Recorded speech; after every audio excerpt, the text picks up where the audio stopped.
আলু দিয়ে ডিম খেতে খেতে যদি বোর হয়ে থাকো, এই রেসিপিটা একবার ট্রাই করো। একদম এত সুন্দর খেতে না, জমে যাবে, মুখে লেগে থাকা টেস্ট কিন্তু। নমস্কার বন্ধুরা, আমার চ্যানেলে তোমাদের সবাইকে স্বাগত জানাই। আজকে করব এগ মশলা কারি। গরম পড়েছে বলে কি ডিম খাবো না? ডিম তো খেতেই হবে। তো ডিমের কি বলতো, অনেক রেসিপি আছে, অনেক, শেষ নেই ডিমের রেসিপি। হ্যাঁ, ডিম মাছ মাংসের রেসিপির শেষ নেই, কোনো কিছুরই রেসিপি শেষ হয় না। কি বলতো, শুধু কি বলতো, মশলা পাল্টে পাল্টে দিলেই টেস্ট বদলে যায়। আজকে ডিমের যে রেসিপিটা করব তার স্বাদ পুরো অন্যরকম। এটা না ভাত দিয়ে থেকে আমার মতে পরোটা দিয়ে বেশি ভালো লাগবে। তো তোমরা যদি যেটা মনে করো সেটা দিয়ে খাবে, তো কোনো ব্যাপার না, তোমাদের ইচ্ছা। রাতে ডিনারে খেয়ে নেবে পরোটা দিয়ে। আমরা বেশি ডিনার রেসিপি এই নি, বেশি একদম জুত করে রাতের বেলা বসে খাবে, তার জন্য ডিনার রেসিপি রিকোয়েস্ট করে। তো এটা কিন্তু অ্যাকচুয়ালি এটা ডিনার রেসিপি বলা যায় না, তবে ডিনার রেসিপি হিসাবে ভালো যাবে। একদম সোজা কিন্তু দারুণ কিছু মশলা দিয়ে তৈরি করব, তার জন্য নাম দিয়েছি এগ মশলা কারি। তো চলো শুরু করা যাক। আমার উনুন ধরানো হয়ে গেছে, ইনি ধরিয়ে দিয়েছেন। ডিমগুলোকে প্রথমে সেদ্ধ হয়ে দেবো। আমার মনে হয় কি জানো তো, আমি যদি পারতাম একবারে 4টে, ওই দেখো হাসছে, আমি ডিম খেতে খুব ভালোবাসি, তার জন্য একসাথে 4-5টা খেয়ে নিতাম, কিন্তু গরমকাল তো সেটা আবার বেশি হয়ে যাবে বাড়াবাড়ি। তো এগুলোকে আগে সেদ্ধই দিই, ভালো করে সেদ্ধ করতে হবে। তার জন্য এর মধ্যে একটুখানি লবণ দিয়ে দেবো। তো এটা ফুটতে থাকুক, ভালো মতো একদম সেদ্ধ হোক, এদিকে বাকি কাজগুলো গুছিয়ে নিচ্ছি। এদিকে ডিম সেদ্ধ হচ্ছে, ভালো মতন ফুটুক, আর এদিকে মশলাটা রেডি করে নিই।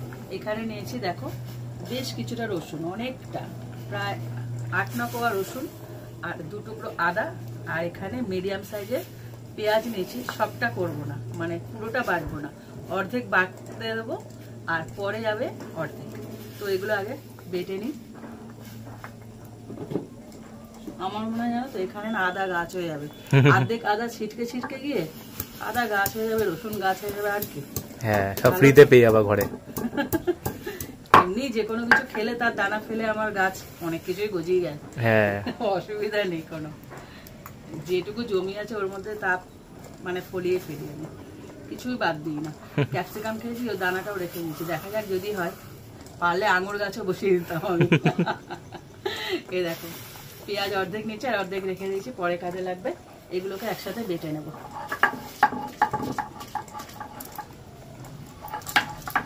তোমরা কেউ আমার বকবক ভালোবাসো, জানি না কাদের ভালো লাগে না, তবে একদম শুধু নুন দিলাম, লঙ্কা দিলাম, হলুদ দিলাম, ও কেমন রান্না আমার ভালো লাগে না।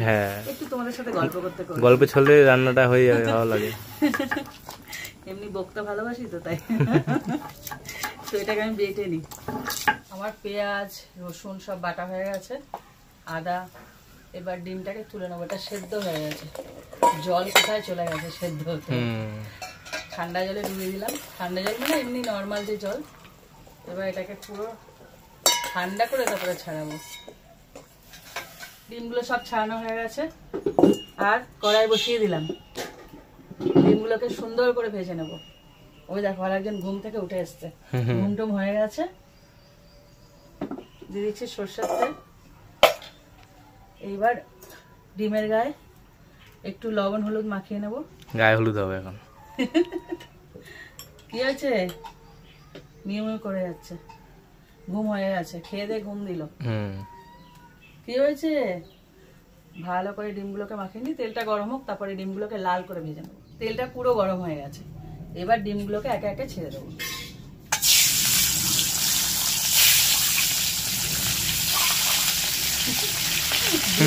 মনে খুশি থাকে।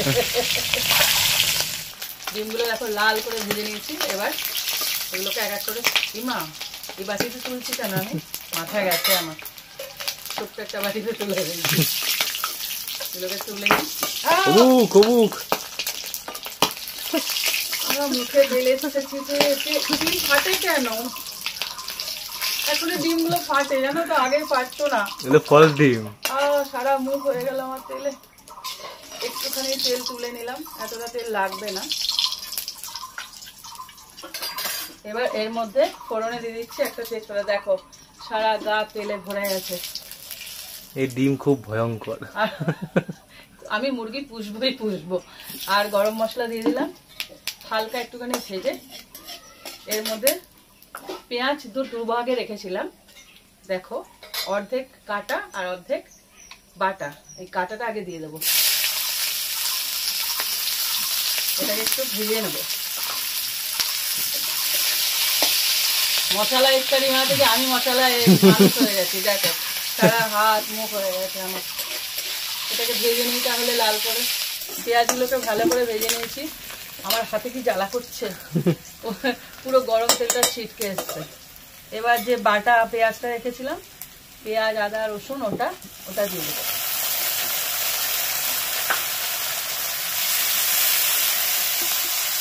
একে একে সব মশলাগুলো দিয়ে দেবো।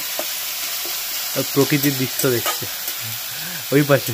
ও ওখানে বসে আছে, ঘুম হয়ে গেছে। দিয়ে দিচ্ছি লবণ। এটা না মশলা ইফতারি তো একদম মাখা মাখা হবে, কোনো ঝোল হবে না।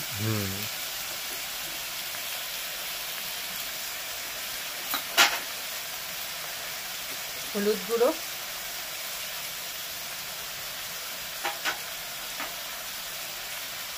হাফ চামচ করে জিরে আর ধনের গুঁড়ো দিয়ে দিলাম।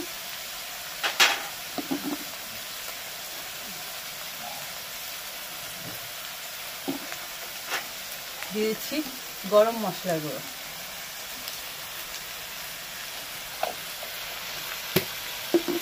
আর দিচ্ছি কালারের জন্য দিচ্ছি কাশ্মীরি লঙ্কার গুঁড়ো।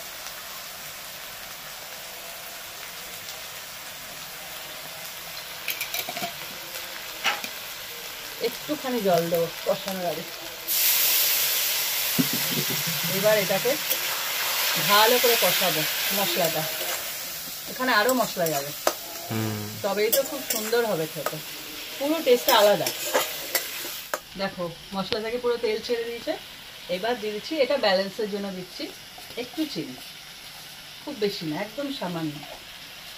তোমাদের বললাম না যে এখানে অনেক রকম মশলা যাবে, তার মধ্যে একটা দারুণ মশলা। আমি না এই রান্নাতে না এই মশলাটা খুব ইউজ করি। তোমরা খেয়ে দেখবে, মানে এনে রাখবে কিন্তু। যে মানে রেসিপিগুলো ছাড়ি আর যে রেসিপিগুলো এই মানে মশলাটা ইউজ হয়, খেয়ে দেখো তখন বুঝতে পারবে, দারুণ লাগে। শুধু যে চিকেনে যাবে এমন কোনো কথা না। একটুখানি জল দিচ্ছি। এটা হলো তন্দুরি চিকেন মশলা। দিলে না একদম সাথে সাথে না পুরো টেস্টটাই বদলে যায়। দেখো কতটা দিয়েছি, এক চামচ উঁচু করে। চোখ বন্ধ করলে মনে হবে তন্দুরি চিকেন রান্না হচ্ছে। আর বললাম না আর একটা জিনিস যাবে, যেটা টেস্টটা পুরো বদলে যাবে। একটা তো ওটা আছে, আরো একটা আছে। আর এটা হলো টমেটো কেচাপ বা টমেটো সস যেটা বলে। দেখো খেয়ে দেখো এই মশলা কারিটা করার পরে গিয়ে ডিমের আর তোমরা অন্য মশলা মানে ডিমের আর অন্য মানে রেসিপি খেতে ইচ্ছা করবে না। আমি যখনই শুধু ডিম করি এইভাবেই করি, খুব ভালো লাগে।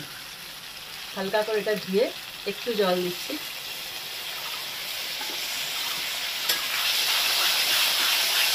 শুধু মশলা তো একটু জলের সাথে কষাতে হবে, নাহলে তলায় লেগে যাওয়ার চান্স আছে। তোমরা যদি গ্যাসে করে একদম সিমে দিয়ে দেবে। আমার তো একটু দারুণ গ্যাস, তার জন্য একটুখানি জল মিশিয়ে কষা। আর যেটা একদম পুরো টেস্টটাকে বদলে দেবে, একদম আমূল পরিবর্তন হয়ে যাবে, সেটা হলো কসুরি মেথি। আমার সবচেয়ে প্রিয় মশলার মধ্যে এটা চিকেন তন্দুরি মশলা আর কসুরি মেথি। যে মানে রেসিপিতে যা খেয়ে দেখো, এ পড়লে তার কাউকে অ্যালাউ করা যাবে না, একাই 100।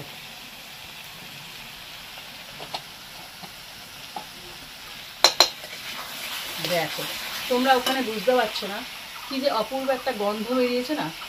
ঘরে রান্না করলে বুঝতে পারবে, বাড়ির যে সদস্য আছে না ছুটে রান্নাঘরে চলে আসবে। আমারও যখন করি এরা তাই করে। দেখো সব কষানো হয়ে গেছে।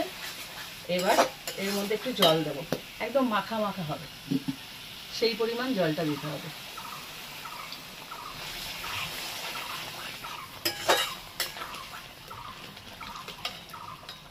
মানে ডিমের গায়ে মশলাগুলো একদম লেগে লেগে থাকবে।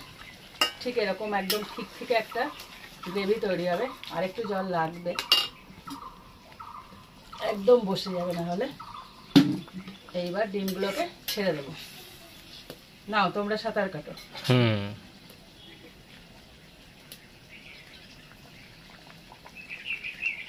কি যে ফ্লেভার বেরিয়েছে, এটা পরোটা দিয়ে বা রুটি দিয়ে হেভি লাগবে, ব্যাপক লাগবে। হ্যাঁ। তো এটা হালকা করে একটু কি বলতো মশলা এর গায়ে লাগা অব্দি অপেক্ষা করতে হবে, একদম 2 থেকে 3 মিনিট ফোটা বসবে। দেখো ঠিক এরকম একটা গ্রেভি দিয়ে নামাবে, হালকা একটা গ্রেভিও না ঠিক, হ্যাঁ এরকম ভাবে তুলবে আর পরোটা ডোবাবে আর বা রুটি ডোবাবে আর খেয়ে নেবে। হ্যাঁ ডিমের সাথে এইটুকু গ্রেভি লাগবে, হুম হ্যাঁ। এর থেকে শুকিয়ে ফেললে কি বলতো সেই কি বলবো আচারি ডিম হয়ে যাবে, তখন তা আর ঠিক।